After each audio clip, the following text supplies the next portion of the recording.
Assalamualaikum warahmatullahi wabarakatuh. Perkenalkan, nama saya Yemima Firsta Pramudija dengan NIM 2181-2141006, Program Studi Akuntansi, kelas A21, Fakultas Ekonomi Universitas Negeri Yogyakarta. Pada kesempatan kali ini, dalam mata kuliah Manajemen Administratif, saya akan menyampaikan analisis yang telah saya lakukan pada pokok bahasan sistem dan prosedur dalam perkantoran dan tata ruang kantor. Berikut penjelasannya. Sistem dan prosedur dalam perkantoran. Saya memilih organisasi publik yaitu rumah sakit. Yang saya analisis yaitu prosedur penyelesaian dokumen dan mendeskripsikan aktivitas tanda tangan menggunakan terblik. Saya memilih prosedur pelayanan rawat jalan. Prosedur penyelesaian dokumen terdiri atas 3 bagian, yaitu bagian penerimaan pasien, bagian ruang perawatan, dan bagian administrasi dan keuangan. Berikut langkah-langkahnya. Yang pertama, pasien yang memerlukan perawatan di rumah sakit yang memiliki tingkat lebih tinggi sesuai indikasi medis akan menerima surat perintah masuk dari rumah sakit khusus atau dari klinik spesialis sehingga peserta dapat segera dirawat. Yang kedua, jika ruang perawatan sesuai dengan hak peserta, maka pasien berhak atas satu kelas di atas atau di bawah atas kewenangannya. Apabila terdapat selisih biaya, maka peserta membayar biaya pemeliharaan sebesar selisih. Yang ketiga, kantor pendaftaran rawat inap rumah sakit akan menerbitkan surat keterangan rawat inap rumah sakit dan nomor tersebut selanjutnya akan difax ke cabang PT Jamsostek atau Persero agar surat jaminan rawat inap dapat segera diterbitkan. Yang keempat, Servis Departemen atau JPK Servis Departemen PT Jamsostek Cabang akan menerbitkan surat jaminan masuk rumah sakit berdasarkan surat keterangan berobat dan akan difax ke rumah sakit. Surat jaminan harus dibuat selambat-lambatnya 2 x 2 jam sejak peserta masuk rumah sakit.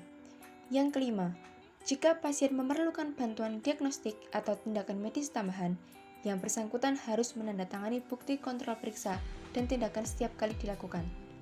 Yang keenam, setelah setiap peserta masuk, peserta atau orang tua peserta yang terlibat harus menandatangani surat bukti penerimaan dan pasien akan menerima perintah kontrol yang dikirim kembali ke dokter spesialis terkait.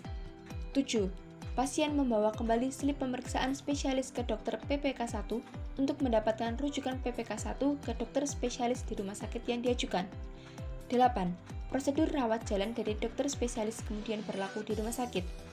Dan yang terakhir, tanggapan untuk rujukan spesialis dapat diberikan ke dokter keluarga di PPK 1. Yang selanjutnya yaitu mendeskripsikan aktivitas tanda tangan menggunakan terblik. Aktivitas tangan pada saat tanda tangan yaitu terblik menggunakan atau use, memakai alat sesuai dengan fungsinya. Gerakan tangan yang dilakukan saat tanda tangan yaitu memegang pena, menggerakkan tangan, tangan ditekuk dan mata menghadap kertas. Yang selanjutnya yaitu tata ruang kantor. Apa yang dimaksud dengan tata ruang kantor? Tata ruang kantor merupakan kegiatan merancang sepenuhnya peralatan kantor dan membagi ruangan karyawan pada posisi yang tepat untuk menciptakan suasana yang nyaman untuk mencapai efisiensi kerja. Saya menganalisis tata ruang kantor meliputi 3 hal. Yang pertama, macam tata ruang kantor. Yang kedua, asas tata ruang kantor. Dan yang ketiga adalah lingkungan atau kondisi fisik. Berikut penjelasannya. Yang pertama yaitu macam tata ruang kantor. Gambar di atas merupakan gambar tata ruang kantor guru di sekolah. Macam tata ruang kantor pada gambar tersebut yaitu tata ruang kantor terbuka. Gambar tersebut disebut sebagai tata ruang kantor terbuka karena tidak dibatasi oleh sekat pada setiap meja, sehingga terbuka antar guru satu dengan yang lain. Dengan tata ruang kantor yang terbuka juga dapat mempermudah komunikasi antar guru. Terdapat kelebihan dan kelemahan dalam penggunaan tata ruang kantor terbuka. Kelebihannya yaitu lebih mudah diatur, menghemat ruangan, dan meningkatkan komunikasi serta dapat memudahkan dalam berdiskusi antar guru. Sedangkan kelemahannya yaitu mengurangi privasi antar guru, dapat mengganggu kinerja guru, serta dapat mengurangi produktivitas karena terkesan lebih ramai dan berisik. Yang kedua, yaitu asas tata ruang kantor yang terdiri dari 4 asas. Yang pertama adalah asas jarak terpendek. Yang kedua adalah asas rangkaian kerja. Yang ketiga adalah asas penggunaan segenap ruangan. Dan yang keempat adalah asas perubahan susunan tempat kerja. Yang pertama yaitu asas jarak terpendek. Asas ini ditujukan pada penempatan peralatan dan perlengkapan yang ada di kantor guru untuk diletakkan di tempat yang mudah dijangkau dengan tujuan untuk mempermudah pencarian dan pengambilan barang saat dibutuhkan serta efisien waktu. Yang kedua, asas rangkaian kerja.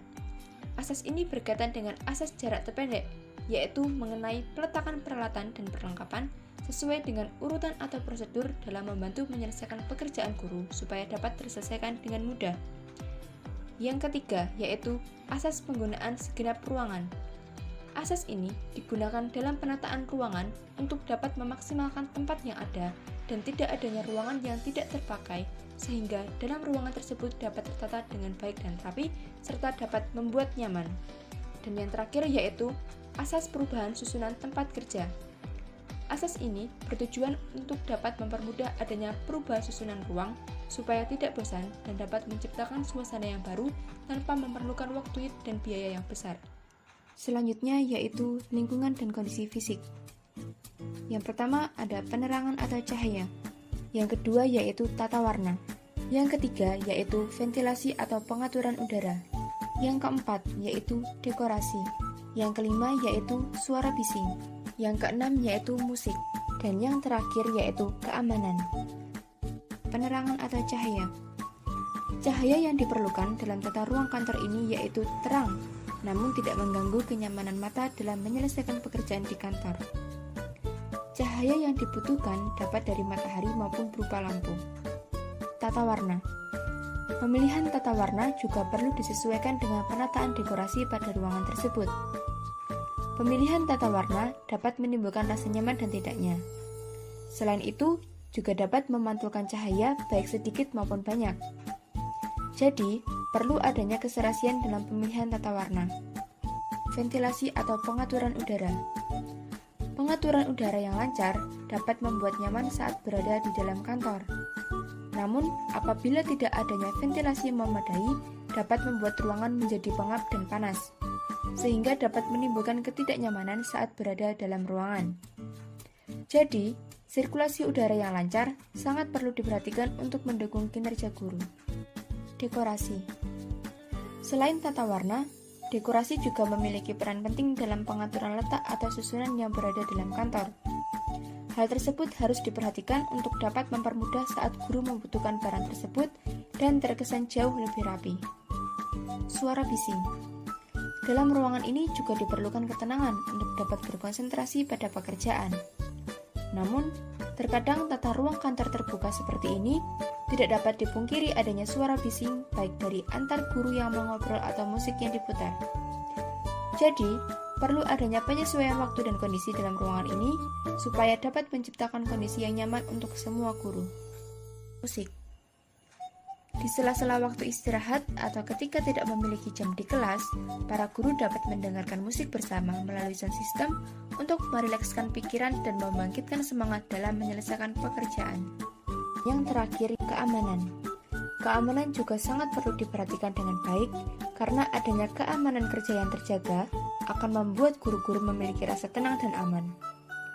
Apabila keamanan tidak diperhatikan dalam pengelolaan tata ruang kantor, dapat menyebabkan ketidaknyamanan guru dan bisa menimbulkan konflik. Cukup sekian yang dapat saya sampaikan, ada kurang lebihnya saya mohon maaf.